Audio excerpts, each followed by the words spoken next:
Casey Bogues, for the second straight week, found herself in the winner's circle. Two-time All-American javelin thrower took first place at the Sycamore Open, hosted by Indiana State, with a throw of 48.86. Daniela Peralta picked up her sixth top 5 finish of the season by placing 5th. Bogues will compete in the NCAA Regional Championships in Jacksonville, Florida, later this month. The Flyboys scored a big win on Sunday to stay in the race for the Atlantic 10 Championships. After losing Friday and Saturday, UD got 6 runs in the fourth Sunday and beat Fordham 8-3. J.J. Gaddy got the win on the mound, and Ryan McDougal went deep for his 3rd home run of the weekend. The Flyboys, with the victory, have put themselves in a 3-way tie for 6th in the conference. Dayton softball was the top seed at the A-10 Championships. They played George Washington in their opening game and were able to beat the Revolutionaries. Izzy Kemp was outstanding and picked up a complete game shutout and racked up 17 strikeouts. Chloe Wong provided the only runs in the game. It was a 2-run blast in the 4th. Unfortunately, those were the only runs Dayton scored for the weekend. They lost Game 2 to Fordham 3-0. Their season ended with a 1-0 defeat against the eventual champs in St. Louis. Junior Izzy Kemp was named to the All-Championship team. UD ends the year 30-18 and again regular season champs in the A-10. This week we focus our attention to rowing and talk with junior novice Brooke Hartzell, who's making a difference on the water and in the classroom.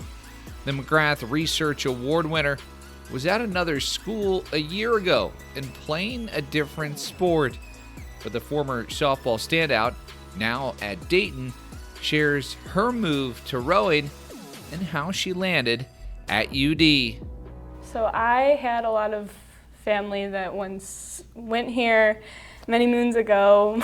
My cousin, like Bobby and Porky, went here for engineering, so I did have a foot in the door in that situation, but I also heard about how great the School of Medicine here was, the resources that they gave to students, and I've experienced it definitely just in my short time of being here, but it was a change moving from sports, let's say, but I am really grateful for the opportunity. I feel that I've grown as a person through the change and have learned to accept like adverse situations and handle them definitely better.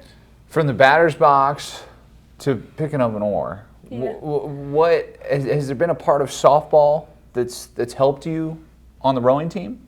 No, definitely. I definitely believe that the mental aspect of athletes, even if it's not really talked about as much, is a big part of who we are as people, how we learn to handle adverse situations, and how we grow from them, definitely.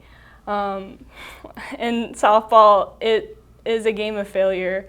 You will fail more than you will succeed, and basically by stats standpoints, you can fail like 6-7 times when you're up to bat and have a 300 batting average, and that's still well respected in the game. So learning from those situations where it's super adverse, there are 9 people against you when you're up to bat and you are the one person that's representing your team.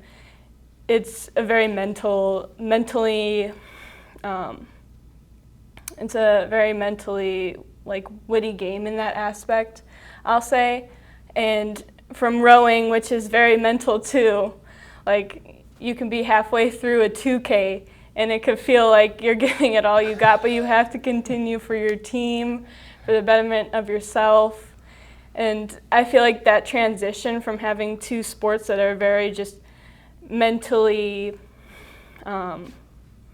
you have to think a lot and you have to think about yourself, your team, and which school you're representing, so glad for the change. You discussed your connection with UD and going back with your family. Mm-hmm.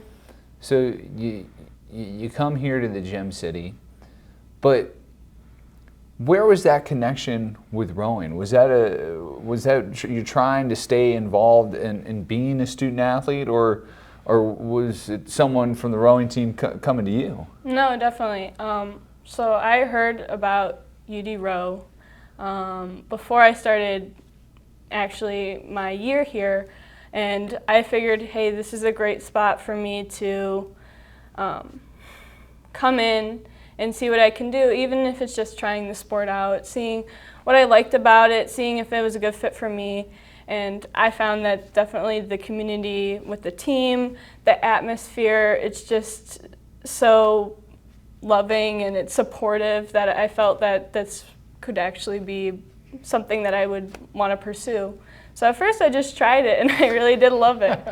And I have learned to love just being with my teammates, being in the sport itself, and all that comes with it. This entire interview will be available on Thursday at noon on Spotify, Apple Music, and our YouTube channel at Dayton Flyers. Today, Ben Coors continues his golf season at the Urbana NCAA Regional, hosted by the University of Illinois. Best of luck to the individual champion from the A10. It looks to advance to the NCAA championships today and tomorrow. Dayton baseball wraps up the regular season at home as they look to make the A10 championships with a big 3-game series this weekend against St. Bonaventure. The Flyboys start the series Thursday at 3. Game 2 is Friday at 1, and the series wraps up Saturday at noon. And finally, best of luck to Dayton Rowing, who will compete in New Jersey at the A10 championships this Saturday.